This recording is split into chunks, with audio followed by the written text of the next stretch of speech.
Salam sejahtera buat sedulur-sedulurku semuanya. Pada video kali ini kita akan berbicara tentang alam roh atau alam gaib. Alam roh itu sangat ganas sekali. Secara umum situasinya, siapa yang kuat dia aman, siapa yang lemah dia teraniaya. Karena belum akhir zaman, roh yang tinggal di alam roh itu bebas-bebas saja.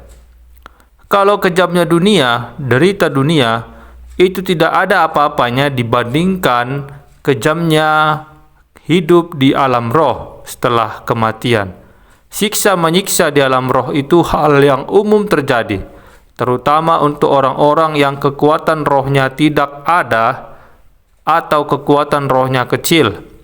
Tetapi, berbeda dengan manusia yang waktu hidup, kekuatan roh pancer dan sedulur papatnya sangat tinggi, sehingga setelah dia wafat, dengan kekuatan rohnya itu, dia bisa melindungi diri dari gangguan makhluk-makhluk yang lain.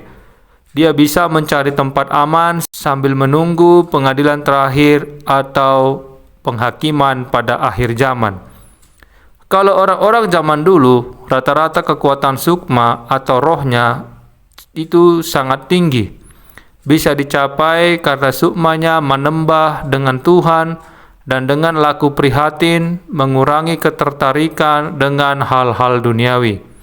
Untuk zaman sekarang, di samping harus olah batin, meditasi, menyerap energi positif, perilaku juga harus baik dan berdoa ketuhanan. Itu juga bisa menaikkan kekuatan roh atau kekuatan sukma kita. Kekuatan roh atau kekuatan sukma itu tidak ternilai harganya. Bahkan untuk kekuatan roh 1000 KRK saja, tidak bisa Anda nilai dengan uang 1 triliun, 2 triliun, dan seterusnya. Sebab uang tidak berlaku di alam roh. Saking berharganya kekuatan di alam roh itu untuk keamanan roh tersebut setelah mati. Semiskin apapun kita, sesusah apapun kehidupan kita, usahakanlah kekuatan roh kita ada dan naik sebagai bekal kita di alam roh nanti setelah kematian. Dengan kekuatan roh yang tinggi, sugesti batin kita juga akan tinggi, lebih kuat menahan secara gaib, doa kita juga akan lebih tersambung kepada Tuhan. Ilham di dalam batin dan pikiran juga akan lebih banyak kita dapatkan untuk pencerahan diri selama hidup. Bayangkan saja, manusia pada umumnya ketika wafat atau meninggal dunia, kekuatan rohnya hanya sekuntilanak saja. Satu kekuatan merah delima saja tidak bisa dia capai. Sehingga di alam roh menjadi tersesat, merana, bingung, putus asa. Belum lagi dia ketemu makhluk lain, lalu makhluk itu memperbudaknya, menyiksanya. Dia hanya bisa pasrah dan tidak bisa membela diri, menahan kesakitan karena tidak punya kekuatan roh untuk melawan. Mumpung masih hidup, sedulur-sedulurku, pikirkanlah kekuatan roh pancer dan sedulur papat Anda dan juga keluarga Anda. Motivasilah diri Anda untuk mencapai kekuatan roh sebagai bekal Anda setelah kematian tiba nanti. Apakah makanan ada di alam roh seperti di dunia manusia ini? Jawabnya tidak. Makanan di alam roh adalah murni energi, baik itu roh manusia yang sudah mati maupun yang sejak awalnya diciptakan. Semuanya hanya membutuhkan energi. Dimensi alam gaib atau alam roh terdiri dari 7 dimensi, atau biasa disebut di dunia manusia tingkatan langit. Sedangkan dunia adalah dimensi ketujuh. Tempat kita ini adalah dimensi ketujuh. Tapi kali ini saya akan membagi 3 posisi para roh manusia yang sudah mati dan para makhluk halus secara umum. Yang pertama, dunia alam roh yang rendah, bisa dikatakan alam roh tingkat dasar, ini gelap atau seperti suasana maghrib dan bisa dikatakan gelap dan agak menyeramkan. Dunia alam roh yang gelap ini ditempati oleh roh manusia yang selama hidupnya kurang baik atau manusia yang campur aduk antara baik dan buruk. Misalnya, orangnya kadang melakukan kebaikan, tapi di saat yang sama melakukan keburukan juga. Atau misalnya orangnya rajin ibadah, tapi suka menipu, korupsi, mencuri, membenci orang lain, dan lain-lain. Tetap dilakukan demi memenuhi hasrat kebutuhan duniawinya. Biasanya juga, roh manusia yang berada dalam gaib paling rendah ini, kekuatan rohnya tidak ada. Jikapun ada, relatif sangat kecil karena selama hidup lebih mengedepankan sisi kehidupan duniawi semata, mengandalkan akal dan pikirannya saja, tetapi batinnya tidak diolah untuk spiritual.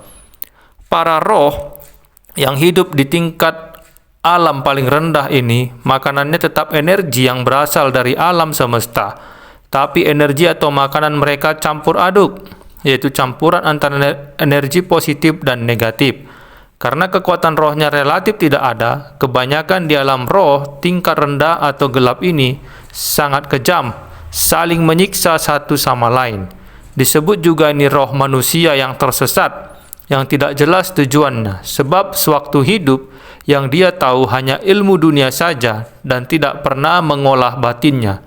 Ia percaya hidup setelah kematian, percaya kepada Tuhan, tetapi sewaktu hidup sebatas pasrah saja dan tidak benar-benar tulus memikirkan akhiratnya.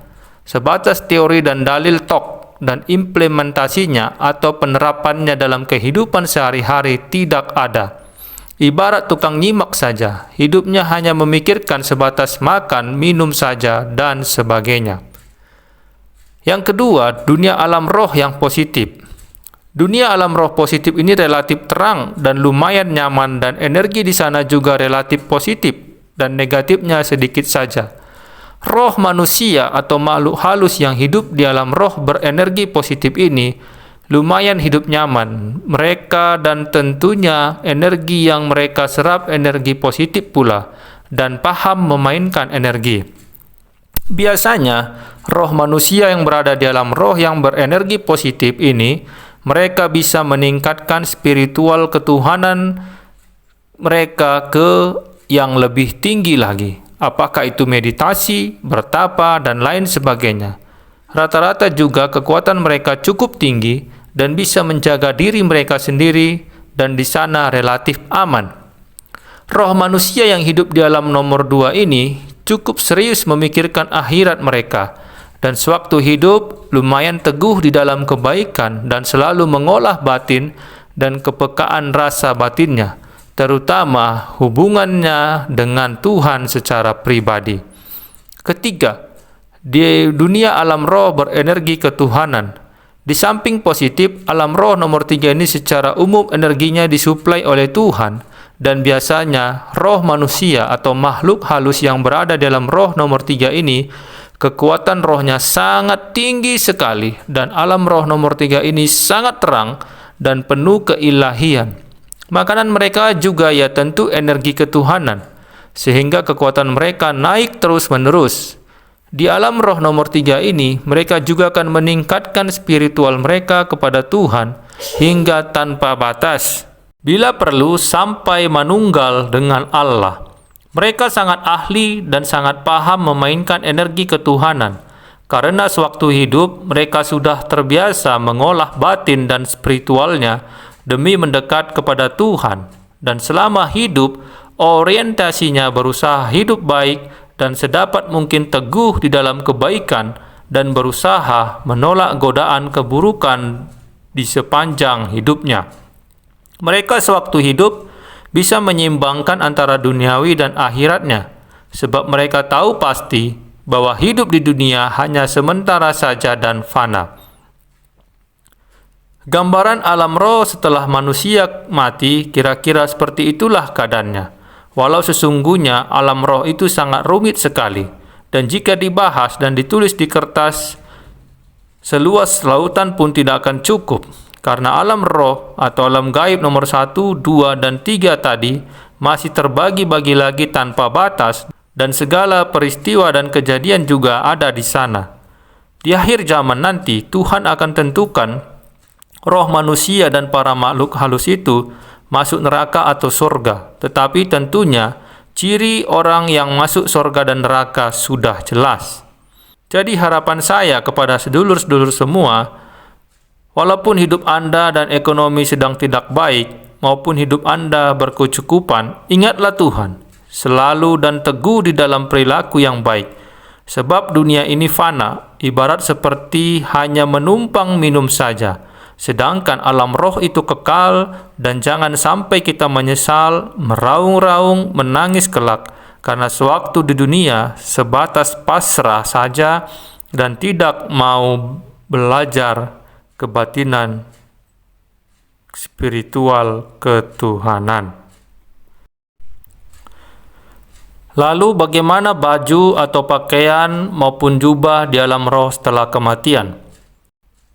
Apakah pakaian semisal baju, jubah, atau secara budaya istiadat masih berlaku di alam gaib atau alam roh? Jawabannya masih, dan tergantung pribadi atau roh sukma tersebut, dan tergantung kekuatan rohnya di dalam mengubah sosok pakaian yang dia sukai. Contohnya, beliau Ki Semar di alam roh suka berpakaian Jawa zaman tempo dulu karena beliau orang Jawa. Sama juga dengan tokoh-tokoh hebat lainnya di alam gaib. Misalnya Sisinga Mangaraja, tokoh pahlawan dari Sumatera Utara. Beliau juga sesekali berpakaian adat Batak.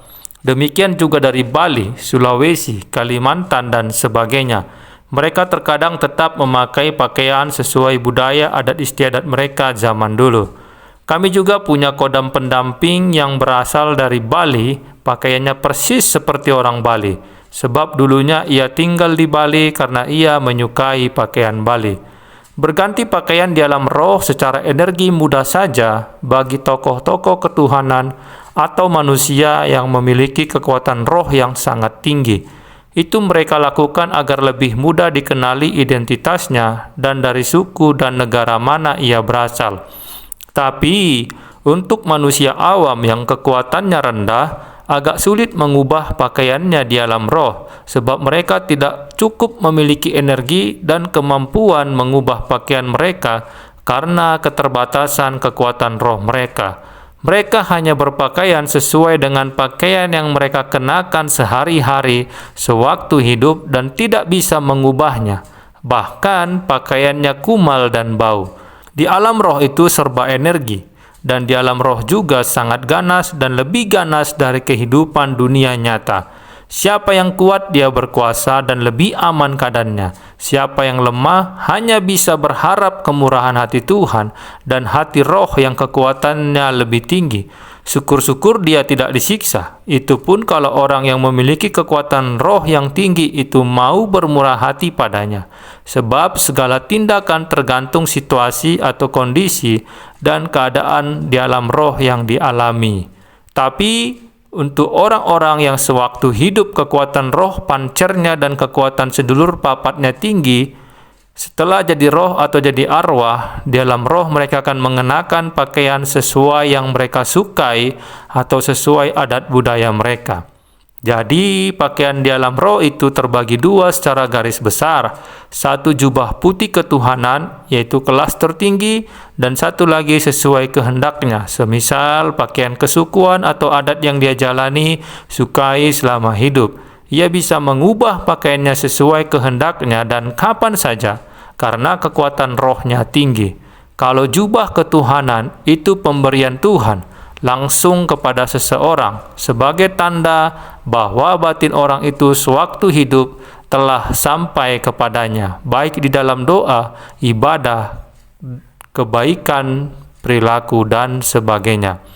Jadi sewaktu hidup, sedulurku, usahakan kekuatan roh Anda tinggi. Jangan hanya memperhatikan fisik semata, tapi perhatikan juga roh atau sukma Anda untuk kehidupan akhirat Anda kelak. Saat pertama roh manusia lepas dari tubuhnya, sekalipun sudah menjadi roh atau arwah dan sudah tergolong sebagai makhluk halus, biasanya tidak saat itu juga bisa melihat makhluk halus lain, kecuali ada makhluk halus yang menunjukkan dirinya kepadanya.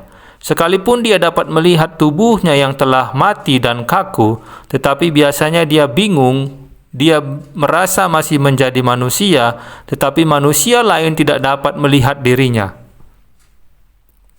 Karena itu, biasanya orang yang baru meninggal merasa bingung, merasa sendirian, dan tidak tahu harus berbuat apa. Beruntunglah dirinya bila ada roh leluhur, saudara, atau teman-teman yang sudah mendahulunya yang datang menjemputnya, sehingga orang tersebut tidak akan mengalami banyak kegalauan di dalam hatinya, karena akan dihibur oleh mereka dan akan dijelaskan segala sesuatunya yang terjadi. Biasanya, orang itu akan dibawa ke tempat tinggal mereka dan dapat bertemu dengan saudara atau teman lainnya yang sudah mendahuluinya. Setelah beberapa lama kemudian, orang itu dapat kembali lagi ke rumahnya atau melihat ke tempat di mana dia dimakamkan. Adanya roh saudara-saudara atau leluhur-leluhurnya yang datang menjemput biasanya itu terjadi pada orang-orang yang menghormati dan dekat dengan para tua-tua atau leluhur semasa hidupnya. Di sini juga terkandung nasihat untuk manusia yang masih hidup di dunia supaya menjalin kekerabatan atau silaturahmi dengan orang-orang yang tua, kakek nenek, paman bibi, pak de bude, dan sebagainya, supaya ada ikatan batin kekeluargaan yang kuat, supaya para leluhur yang lain pun merasa dekat dan memperhatikan kita di kehidupan yang sekarang maupun nanti di kehidupan setelah kematian. Manusia zaman dulu memiliki ikatan kekerabatan dan kekeluargaan yang tinggi, sehingga setelah mereka meninggal dan rohnya berada dalam roh, selain berkomunitas dengan roh-roh saudaranya yang lain, mereka juga memperhatikan kehidupan anak cucu keturunan mereka. Ada kalanya mereka datang menjenguk seseorang keturunannya, atau datang mengobati keturunannya yang sedang sakit, atau mengirimkan kodam ilmu mereka dulu untuk mendampingi seorang keturunannya. Selain itu, ada juga orang leluhur yang memberikan benda-benda gaib miliknya kepada keturunannya secara langsung ataupun melalui perantaraan orang lain. Para leluhur itu, selain yang hanya mengawasi saja dari jauh dan yang sesekali datang menjenguk, ada juga yang tampil langsung menunjukkan perhatiannya dengan tinggal bersama salah satu keturunannya. Bisa tinggal di rumahnya, bisa juga mendampinginya sehari-hari, yang secara keilmuan gaib keberadaannya disebut juga sebagai kodam pendamping. Tetapi orang-orang yang tidak menjaga hubungan kekeluargaan atau hubungan batin dengan para tua-tua atau leluhurnya, biasanya nantinya akan sendirian. Tidak akan ada sosok halus leluhurnya yang akan menemuinya, seolah-olah mereka benar-benar sudah putus hubungan batin.